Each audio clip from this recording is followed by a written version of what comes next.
సోరకాయ పెసరపప్పు ఇలా ఒక్కసారి ట్రై చేశారనుకోండి, ఇంట్లో అందరూ మిమ్మల్ని మెచ్చుకోకుండా అస్సలు ఉండరనమాట. అంత బాగుంటుంది ఈ ప్రాసెస్లో కనుక చేస్తే. ఇంకెందుకు ఆలస్యం, మరి లేట్ చేయకుండా వీడియోలోకి వెళ్దాం పదండి.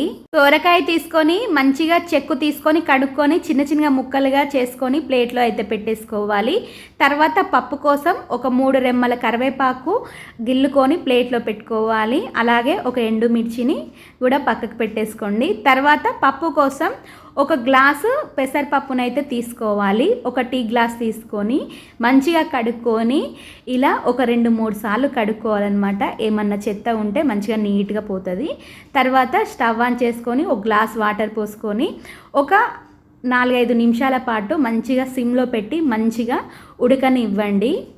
మంచిగా కొంచెం కచ్చపచ్చ ఉండేటట్టు ఉంచుకోండి. మరీ ఎక్కువ కూడా ఉడకపెట్టుకోకండి. సో తర్వాత ఇక దింపేసుకొని పక్కకు పెట్టేసుకోండి నీళ్ళు వంపి. ఇక తర్వాత స్టవ్ ఆన్ చేసుకొని కడాయి పెట్టుకొని ఇక ఒక 3 పావుల నూనె అయితే పోసుకోండి. నూనె బాగా హీట్ అయ్యాక ఇక జీలకర్ర ఆవాలు, కరివేపాకు, ఎండుమిర్చి అలాగే అల్లం వెల్లుల్లి గడ్డ వేసుకొని బాగా ఫ్రై చేసుకున్న తర్వాత మనం కట్ చేసి పెట్టుకున్న ఆనకాయ ముక్కలు, అదేనండి సోరకాయ ముక్కలను అయితే వేసుకోండి. కొన్ని ప్రాంతాలలో సోరకాయ అంటారు, కొన్ని ప్రాంతాలలో ఆనక్కాయ కూడా అని అంటారు కదా. సో మా సైడ్ అయితే ఆనక్కాయ అని పిలుస్తారండి. సో ఇప్పుడైతే ముక్కలను అయితే వేసుకున్నాం కదా, మంచిగా కలుపుకొని ఒక 1/2 టేబుల్ స్పూన్ ఉప్పు, 1/2 టేబుల్ స్పూన్ పసుపు వేసుకొని మంచిగా కలుపుకోవాలి. ఇలా ఈ విధంగా ముక్కలకి ఉప్పు పసుపు బాగా పట్టేటట్టు కలుపుకొని మూత పెట్టుకొని ఒక 5 నిమిషాల పాటు మంచిగా ఉడకనివ్వాలి. ఆలోపు మనము ఇక్కడ పచ్చిమిర్చిని అయితే ఒక 10 పచ్చిమిర్చిలను అయితే తీసుకొని ఒక 4-5 ఎల్లిగడ్డలను తీసుకొని మెత్తగా మిక్సీకి అయితే పట్టేస్తున్నాను. చూడండి, ఇలా మెత్తగా పట్టేసుకోవాలి. పచ్చిమిర్చిని పట్టేసుకున్న తర్వాత ఇక చూడండి, ఆ లోపు అయితే మనకి ఇక్కడ సోరకాయ ముక్కలు మంచిగా ఉడికిపోయాయి. చూడండి, మంచిగా మెత్తగా ఉడికిన తర్వాత ఇప్పుడు మనమైతే పెసరపప్పునైతే ఉడికించి పెట్టుకున్న పెసరపప్పునైతే నీళ్లు వడబోసి సోరకాయ ముక్కల మీద ఇక వేసేసుకొని మంచిగా కలుపుకోవాలండి. ఇలా వీడియోలో చూపెట్టేటట్టు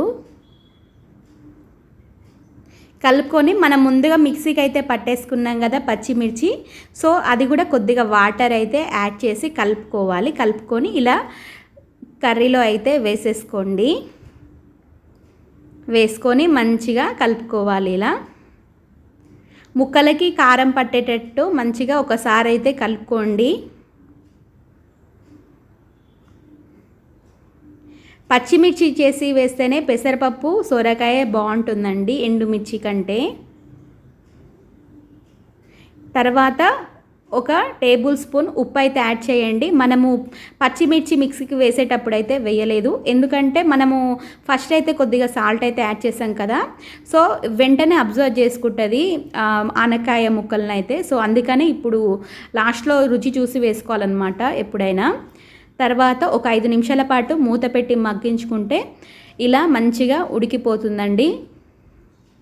వాటర్ అయితే ఏం యాడ్ చేయకండి, ఎందుకంటే మనం పచ్చిమిర్చి కారంలో అయితే వాటర్ అయితే యాడ్ చేసాం కదా. సో అదే మంచిగా నీరు పోయి నూనె తేలుతుంది. సో చూడండి, మంచిగా నూనె అయితే తేలింది. తర్వాత ఇక మంచిగా కొత్తిమీర అయితే చల్లుకోండి. ఒక 5 నిమిషాలు ఉడికిన తర్వాత కొత్తిమీర చల్లుకొని కలుపుకోవాలి. కలుపుకొని స్టవ్ ఆఫ్ చేసుకుంటే పెసరపప్పు సొరకాయ రెడీ అయిపోతుందండి. చాలా అంటే చాలా టేస్టీగా ఉంటుంది ఈ ప్రాసెస్లో గనక చేస్తే.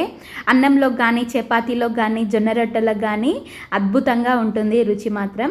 మీరు కూడా తప్పకుండా ట్రై చేసి కామెంట్ బాక్స్లో చెప్పండి ఎలా వచ్చిందో పప్పు అయితే. ఉంటాను, నెక్స్ట్ వీడియోలో కలుద్దాం.